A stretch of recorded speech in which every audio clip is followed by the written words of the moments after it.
Good morning, सुप्रभात, केम छो। उम्मीद है आप सब लोग बेहतर होंगे। Again back to Mumbai. कल रात को मैं मुंबई वापस लौट आया हूँ।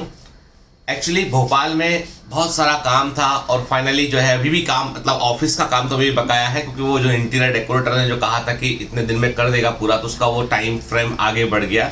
उसने ये बोला कि कुछ उसके जो कारीगर थे उनको कोरोना हो गया। लेकिन मैंने भोपाल में एक बात देखी मैंने कि भोपाल के लोगों ने कोरोना को मानने से मना कर दिया। उनको लगता है कि कोरोना जो है वो एक मिथ है, केवल एक जो है भ्रम है।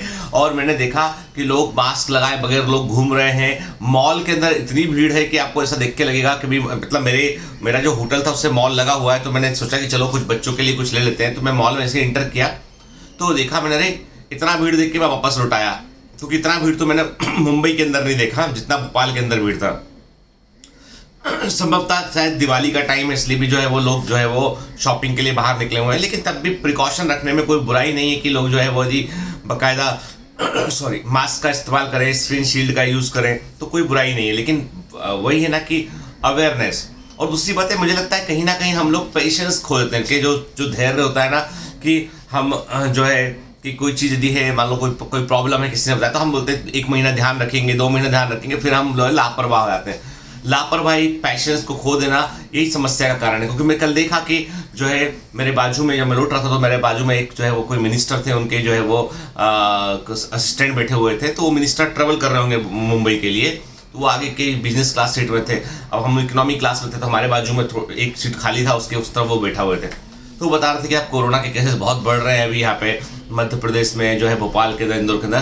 तो मैं बोला कि भाई कोरोना को लेके प्रोटोकॉल देखिए ना, पब्लिक तो पूरा ऐसे ही। तो उसने कहा पब्लिक को कितना समझाया, आप दूसरा ज़्यादा समझाते हैं तो पब्लिक डर जाती है, डर कर फिर काम बंद जाता है, इकोनॉमी पर इसका असर पड़ता है। तो कहीं काफ़ी हद तक जो है वो, मतलब मुझे ऐसा लगता है कि बेसिक जो एजुकेशन है कि हम अपना ध्यान रखें, उससे पूरे समाज का ध्यान रखा जाएगा। ये एक बड़ी इंपॉर्टेंट धारणा है जिसको लोग बाग जो है वो थोड़े से लापरवाह है। मैं कहता हूँ कि कोई भी अच्छी चीज़ की शुरुआत आपसे ही होना चाहिए, आपके घर से होना चाहिए।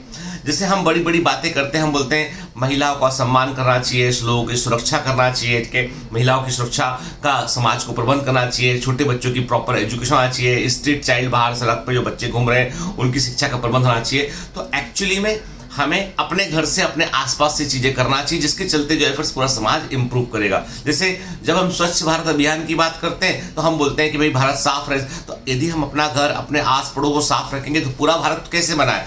हमारे घर ऐसे कई लोग हैं जिनके मिलने पर भारत बना है, तो सब साफ हो जाएगा उठ के। खैर, ये तो बात रही सामाजिक मुद्दे की बात रही। अभी एक बड़ी जो है वो इंटरेस्टिंग बात करते हैं कि हमारे एक परिचित हैं, वो जो है वो पुलिस सर्विसेज में, तो वो बतलाते हैं एक्चुअली कि जो है कई सारे जो लोग होते हैं वो इस तरह के होते हैं कि उनको जो है वो पहला जो अपराध है, फर्स्ट जो क्राइम जब करते हैं तब उनको वो हेजिटेशन होता है और उनको जो है वो समय भय होता है, गुस्से में करते हैं। सेकंड थर्ड क्राइम तक वो लोग जो है वो अपने आप को ट्रेंड मानने लगते हैं, दे बिकम जो सीरियली रिपीट करने वाले जो क्रिमिनल्स बन जाते हैं। मतलब ये है कि psychology plays very important role even in bad things के। यदि गुड थिंग्स में, जैसे अब देखो, अब इससे मैं जब उन्होंने मुझे बता रहे थे तो मैंने उससे क्या देखा, मैंने कहा यदि ऐसा बुरी चीज़ों के लिए हो सकता है कि एक व्यक्ति पहली बार हेजिटेट करता है, फिर वो थोड़ा क्राइम उसको लगता है कि वो कर सकता है, तो वो धीमे धीमे क्रिमिनल बन जाता है। तो जब ये बुरी चीज़ों के लिए हो सकता है तो ये अच्छी चीज़ों के लिए क्यों नहीं हो सकता है? पहली बार हमारे अंदर सक्सेस के लिए हम कोई अच्छी चीज़ को पाने की कोशिश करते हैं तो पहली बार हमको लगता है, डर लगता है, हमको पता नहीं मिलेगा या नहीं मिलेगा, कर पाएंगे नहीं कर पाएंगे, हेजिटेशन होता है पहली बार हमको के।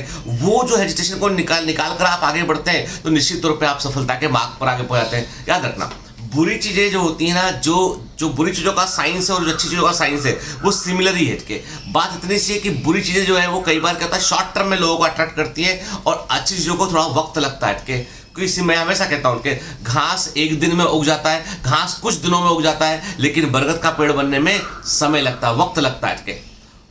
बरगद का पेड़ का वृक्ष जो है, इतना विशाल वृक्ष बनने में वक्त लगता है। वो कभी भी जो है वो आपको कुछ दिनों में, कुछ सालों में उगता हुआ आपको नहीं दिखाएगा, उसको वक्त लगेगा, लंबा वक्त लगेगा, लेकिन उसकी स्टेबिलिटी भी लंबी होती है। इसलिए जो वक्त आप अपने आप की करियर बिल्डिंग में दे रहे हैं, अपने आप को इम्प्रूव करने में दे रहे हैं ना, तो ईमान कर चलिए कि आप बरगद का वृक्ष है। आप दूसरे की सफलता जो आंशिक है, छोटी सफलता है, उसको देखकर आप ना तो मन में कोई जलन की भावना रखिए, ना उसको देखकर डिप्रेस होइए आपके, क्योंकि कारण ये है कि हो सकता है कि वो सफलता उसको तात्कालिक मिली हो, लेकिन आपकी जो सफलता होगी वो स्थायी और लंबे समय के लिए होगी। इसलिए कभी भी अपने आप को किसी से कम कंसिडर नहीं करना चाहिए। हमेशा अपने आप को हर दिन अपने आप का बेहतर वर्जन बनने की कोशिश करना चाहिए। मैं हमेशा आपसे एक बात कहता हूं कि हम सबकी अपनी अपनी एक नियति है, हमारा सबका अपना टाइम फ्रेम है। वक्त तो आएगा, लेकिन उस वक्त को लाने के लिए हमें चलना पड़ेगा। और चलने में कभी भी लापरवाही मत कीजिए, चलने में कभी भी आलस्य मत कीजिए। Have a great day, all the best.